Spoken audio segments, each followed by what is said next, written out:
state of crypto and blockchain clients post-pandemic, a demanding cashless society? That's the question.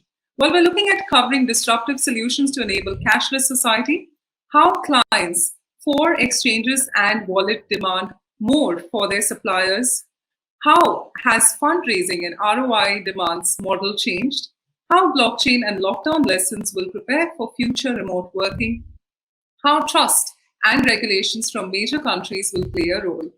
Well, we've got with us our key panelists, Dr. Marwan Al Zawrani, the CEO of Dubai Blockchain Center.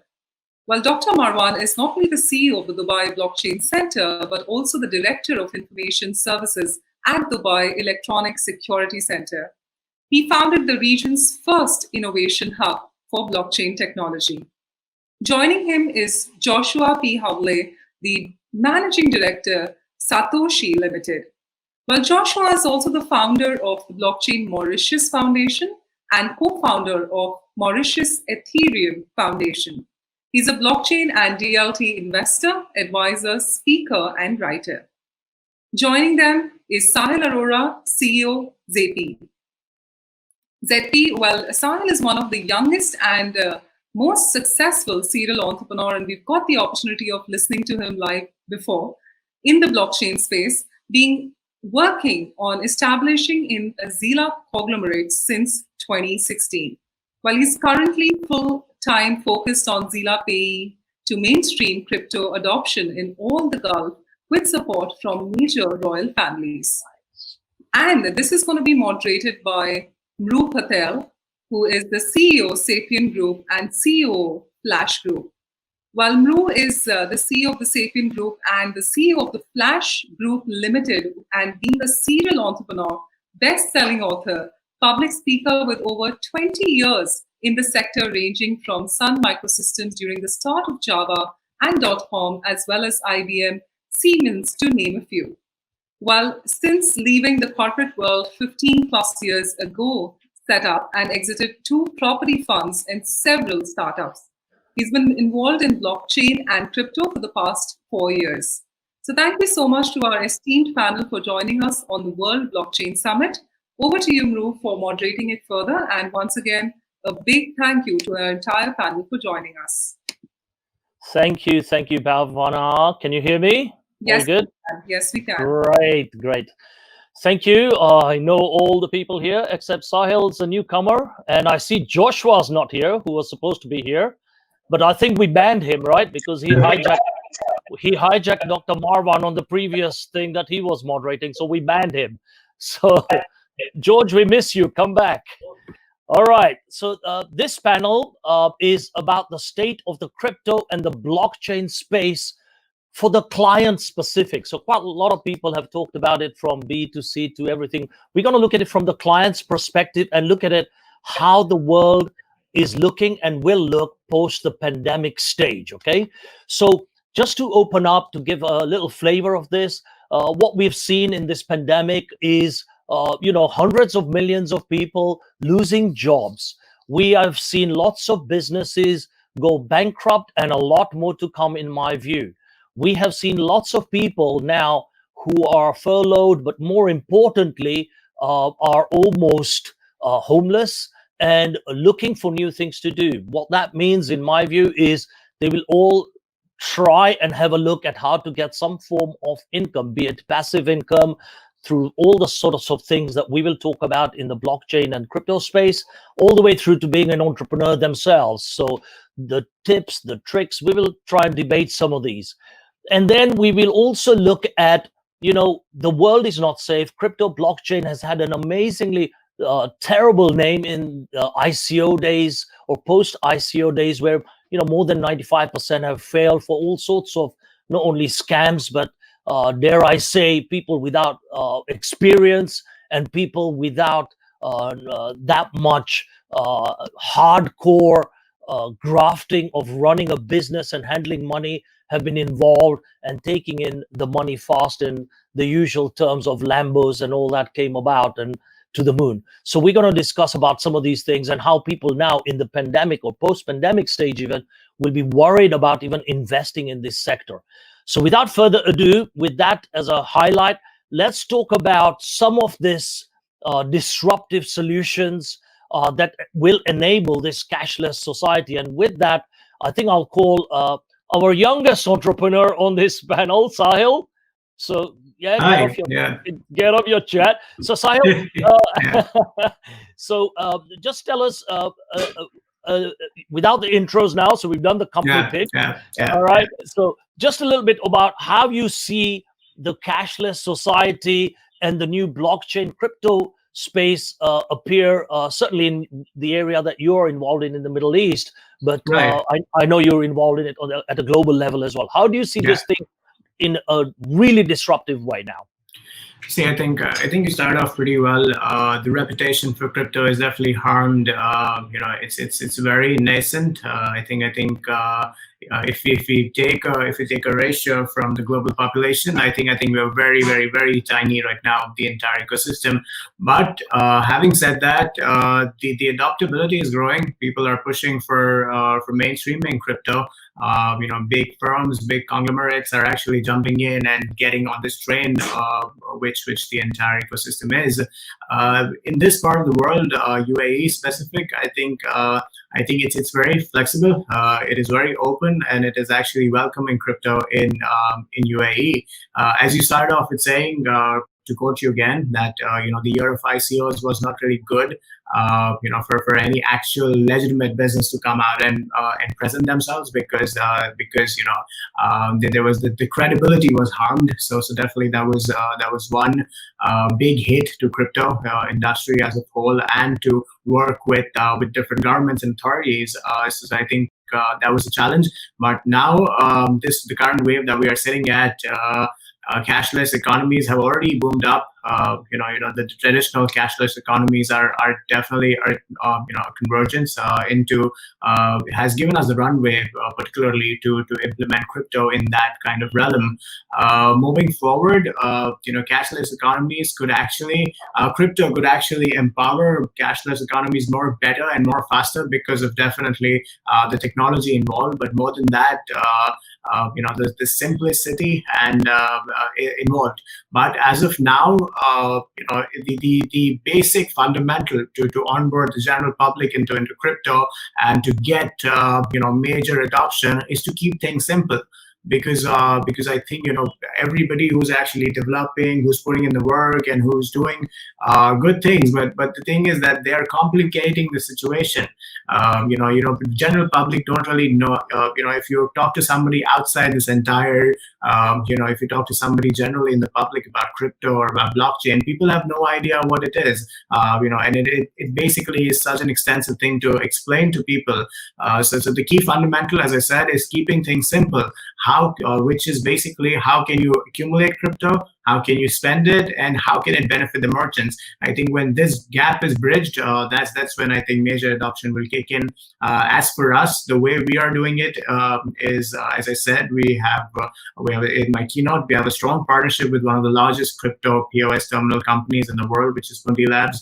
We are exclusive distributors of POS in UAE. So we are going the enterprise route. We are not going door to door. We are collaborating with large firms all of UAE and penetrating in their outlets by getting them to accept crypto. That's the wave that has just started. We see implementations and executions done by September this year. The pandemic definitely hit a lot of people who were working hard on such technologies, because suddenly the entire shift was done to virtual.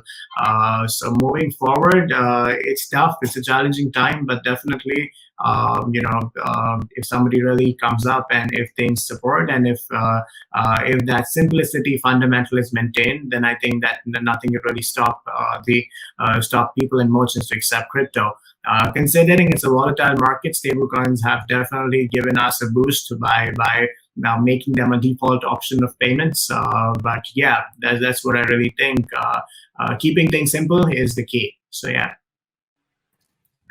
I think our moderator just went. I kind of agree with you, because I think finding the killer app for the general masses is a must, actually, to have mass adoption.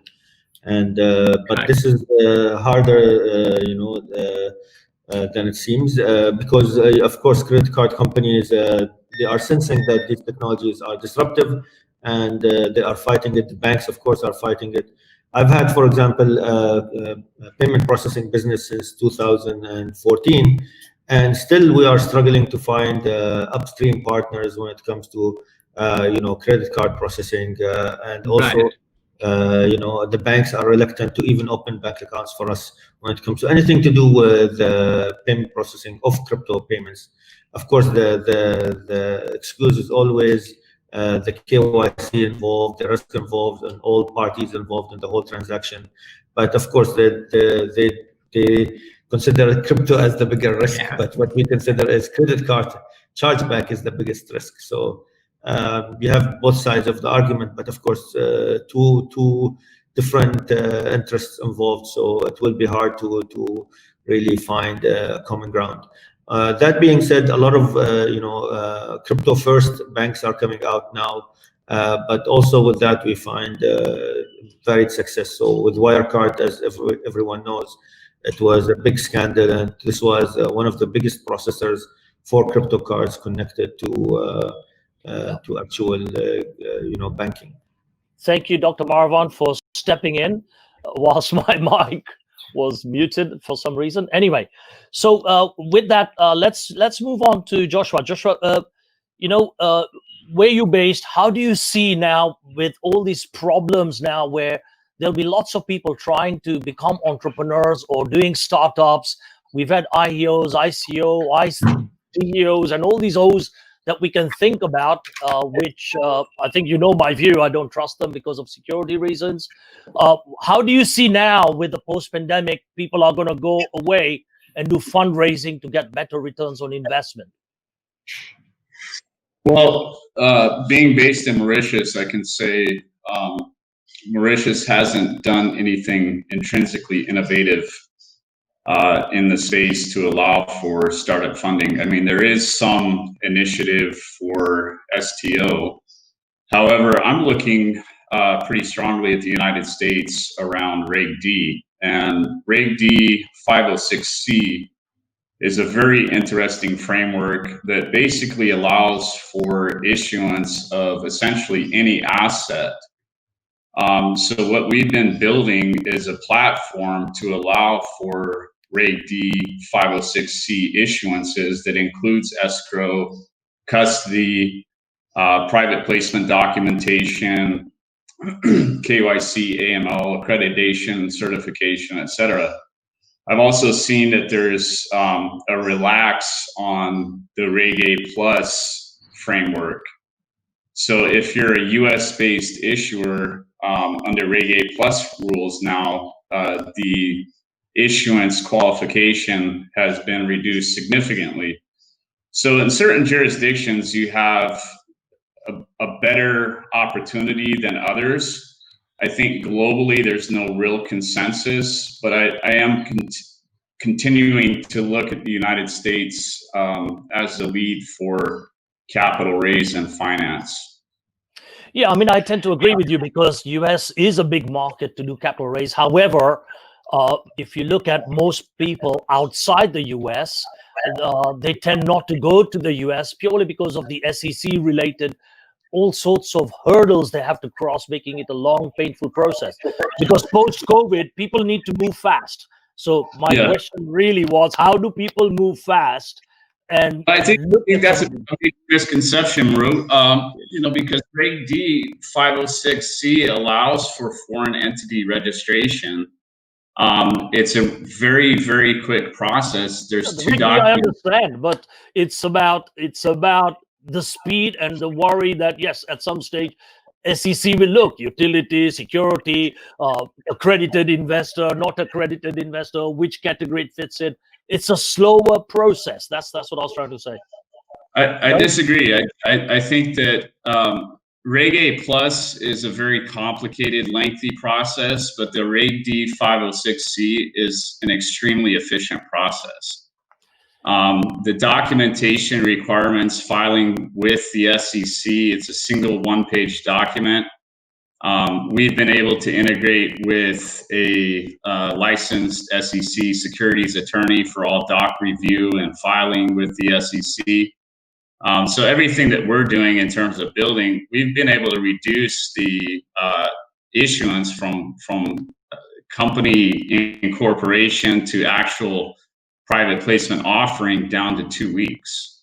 So I think that's pretty efficient in terms of timeline. And then as far as in checking accredited investors or KYC, the ability to verify and check the accreditation standards has actually been very simple for us. We've partnered with a US-based broker-dealer that does all the accredited investor checks for us. So we know in the process, and we have the broker-dealer doing the checks, so we know in the process that every investor coming on board is accredited, certified, KYC, OFAC, AML compliant. Okay. Okay, thanks for that. Dr. Marwan, let's take it to regulations and a topic. Are you there, Dr. Marwan? Yeah, and a topic, we need to unmute you. And a topic close to my heart and yours. We talked on this the other day on our fireside chat, talking about regulations and all that. I know some of the work you're doing. By the way, I'll fill your questionnaire and send it to you as well. And you know, how the UAE really can take this on now post-pandemic and during pandemic still. I think we're still in it for a good few months. How UAE can really take it and say, you know what, we are going to be a leader this time and not a follower. We are going to put these regulations. I know you are looking to do that in the various boards and committees you sit on. Can you give us a little bit of insight? Because security, in my view, for regulated funds, regulated exchanges, regulated wallets, payment systems is absolutely paramount. And people will be even more worried, in my view now, of losing their money, having listened to quite a lot of this. So what is the UAE doing along those lines now?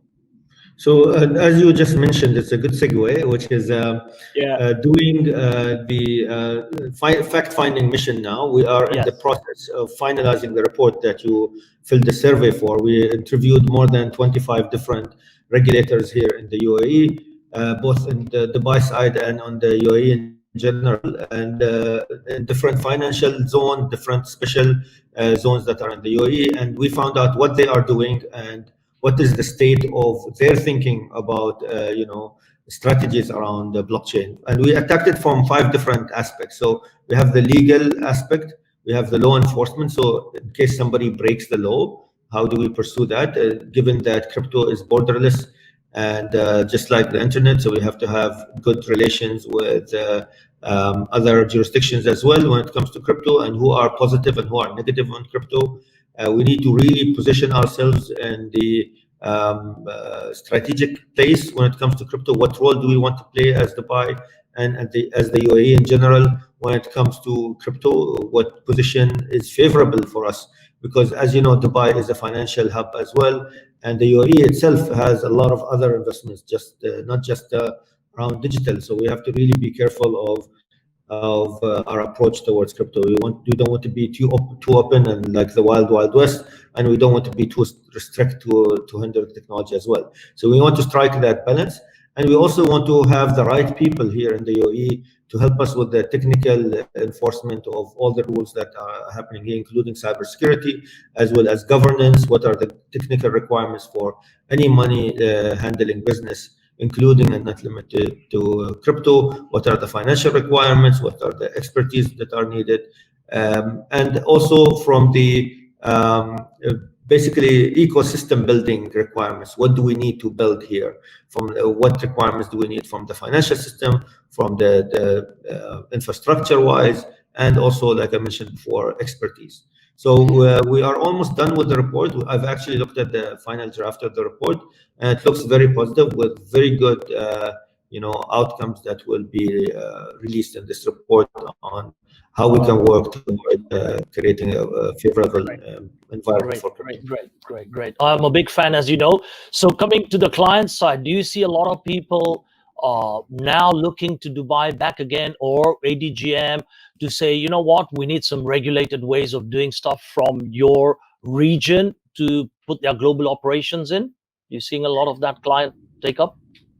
Yes, so in ADGM yesterday or the day before, we had this Arab Monetary Fund meeting with a number of Arab countries that are considering doing their own central bank digital currency. What was eye-opening for me is none of them are actually doing anything to do with public. Yes. They're all closed blockchains. Of course, Yeah. because they're monetary authorities and they don't want to have a risk of somebody else running their nodes or even looking at their business, basically, literally speaking here. Yeah. So it was a bit eye-opening for me because I am used to, public blockchains, and this was a bit of, a diversion from that. Not that it wasn't expected, it's just that I thought maybe at least one of the whole, CBBD worldwide will be based on cryptocurrencies or the technology behind them, but no, all of them are closed. No, absolutely. And based on that, now I'll say a little bit about what we're doing as well. So the CBDC and all these things actually tells us that the world and most governments. So if you look at China, India, UK, now even the other day with the Bank of England, Germany, France doing the digital euro, Lithuania even doing it, and this is why I keep batting at Dubai, UAE to have their own digital currency, because with all these parts of the world now actually taking it on at the government level tells you that blockchain and crypto is for real. So forget it when the Jamie Dimons of the world could rubbish it yet build something in the quiet on the back on the behind. So what we've been doing as well is looking at all these issues and building what I call the client post-pandemic to help what we call a financial inclusion model and beyond. So people are looking for passive income. People are looking for financial independence. People are looking to earn money, or even if it's a second job, because that's where the world will be going. And the pandemic, what it will do is, with hundreds of millions losing jobs, people might have to do 2-3 jobs, and they might have to get into this crypto world where we don't sleep in the crypto world, right? So people might be doing multiple jobs and looking for alternative ways to earn money. So looking at all these things, I see the exchanges, the wallets, and all these things that we are quite used to in our space change dramatically. Okay, so what we are particularly doing is to address those issues and problems. So we're looking at yield-based farming using master nodes, staking, and automated AI, ML, deep learning based technologies for arbitrage trading, things along these lines, where we've tried and tested for the last 3-4 months, showing huge returns. The difference we're trying to address here as well is people are scared. So we've pegged our coin, for example, against gold. And it's gold in situ, not like the 99% of people out there doing ICOs, IEOs, or STOs saying, give us your money and we'll buy the gold and put it in DMCC or wherever. We've actually got gold over 100 million sitting in situ, right? So making it as stable as possible, and master noding and yield farming is the new words you are hearing, because if you look at Dash, how it was just 2017, I got into this space 2016 and beginning of 2017. In 2017, when Dash master noding was out, none of us were really saying, oh yeah, let's rush to buy a Dash master node at $400. Now it's like 70 something thousand dollars when I last looked at it. So these sorts of things are kind of like secret, but these are the things that now the pandemic will flush out, these sorts of investors, in my view. Okay, and lots of pooled investments and things along these lines, where people are fed up of REITs and pensions to address their problems. They will look at alternative ways of investment to make their money go slightly longer than the pension fund or the bank account and all that. So people are fed up of that.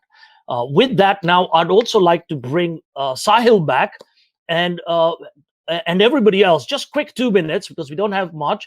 2 minutes on your view to cover what George was going to really cover as well.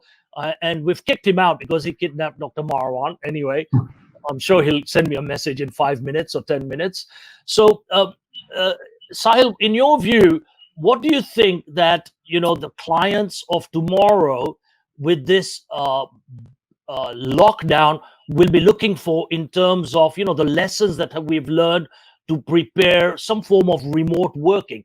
So remote working, I used to do this in the 90s when I was at Sun and Java, One conferences and Solaris conferences. And we used to do world conferences where we used to get people on a video exactly like how this was. And we developed a platform just like this. And we were doing it 25 years ago. And now it's happening. It's happening because COVID happened. But how do you see now with the internet, but we've also got the money side, which was the missing piece, and the blockchain side, trust base with the regulation? How do you see this really explode? And I like the way you work, which is, just in time, fast solution deployment. How do you see a quick 1 minute from everybody on that? How does everyone see it?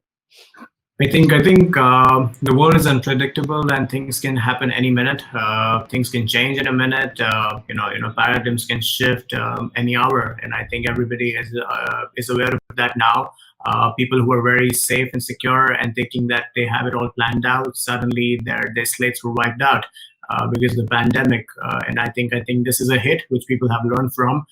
Even yesterday's Twitter hack was a hit which people learned from. We have learned to escape our comfort zones and think ahead. Not just think for the near future, but actually plan for days ahead. And now that everybody's adopted to this new way of working, which is virtually, I think people are liking this. And now that they have adopted to this, nothing can stop people who have actually learned how things work now, and who are happy that they're actually productive by working more remote. I think this is the most productive that people ever have been, to focus and get aligned with their visions. So I think yeah, people have learned, and now I think people are ready for any new upcoming pandemics or impacts that affect the world. So I think we're all prepared. We're all prepped. Donald Trump is prepped, so we all are prepped now. So yeah, I don't think that's the right model. So yeah. Let's I think that's a good point, because people like us who are in it, for us it's business as usual. In fact, we are all busier than even before. I'm sure you'll agree. But people who don't even know how to even connect to a Zoom are finding all these new challenges, and even doing remote banking and things like that. Josh, what's your view on how do you see it going forward? Well, I'd like to say I hope this is not actually the new normal. I do like the social interaction that I have at live events. I can say for certain I've been extremely productive during this lockdown, so it's a plus. But I really, like you say, Maru, I've been working remotely for years. I mean, this is basically how I've been operating already. Business as usual. Business as usual. Yeah, it is. I think I'd like to comment quickly on the CBDCs versus crypto. Okay. I take a slightly different view. I don't necessarily agree that CBDCs are going to pave the way for crypto. No, they're not. Think that. I think. But it's at least giving us a rubber stamp to say crypto is there and it's real now. Rather than say, no, we don't want it. We don't want it. That's how it was before. I'm not sure that that's the long-term plan. We still have serious issues, as Dr. Marwan mentioned earlier, with banking facility for any of our crypto activities. We've got our OTC desk. We've got accounts, but they won't process our accounts that are related to crypto. Because it's got OTC written on it. That's why. Yeah. Unfortunately. So I think there's a maybe a slight disconnect between what's happening with CBDCs and the crypto world of decentralization, and the two are really distinct. And I'm very much in favor of a decentralized model. However, I think what we're seeing is a concerted effort towards centralization at the central bank level, and that's especially evidenced with what's taking place with the Federal Reserve buying up public equities en masse. Yeah, absolutely. Dr. Marwan, thank you. Dr. Marwan, what's your view? How do you see, putting your blockchain center and all the innovations that you do in your blockchain center, how do you see the way forward with new projects that are happening in your part of the world? So we've already prepared for a world where everything is done online, even before COVID. So we started a good relationship with Blockchain Collective out of Australia last year, and we were very proud to announce that system is actually live right now, and we've worked with a number of universities here, the last one being University of Wollongong, to actually offer that course here in Dubai and also in the whole Middle East. So if you are interested, please visit us at the Dubai Blockchain Center website and learn about how to get advanced diploma in blockchain that's recognized in the UAE as well as Australia. So please get in touch with us if you're interested. And this is, I mean, online course, completely online. Assessments are all done online and recognized in Australia. So you can get even, I think, a year membership in the Blockchain Association of Australia or the ADCD Australia. Yeah. I'm waiting for my honorary membership on email tomorrow.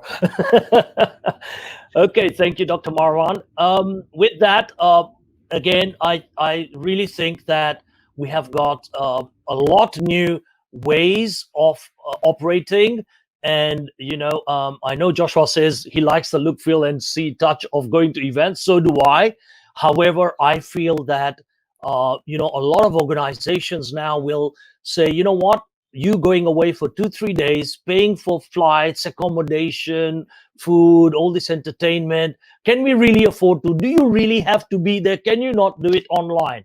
Because that's what COVID has done now. It will make people really think hard to justify the physical taking the flight and justifying people's time out, when we all, I'm sure on this panel, agree that we've become a lot more productive in what we've been doing during this last 4 months of lockdown.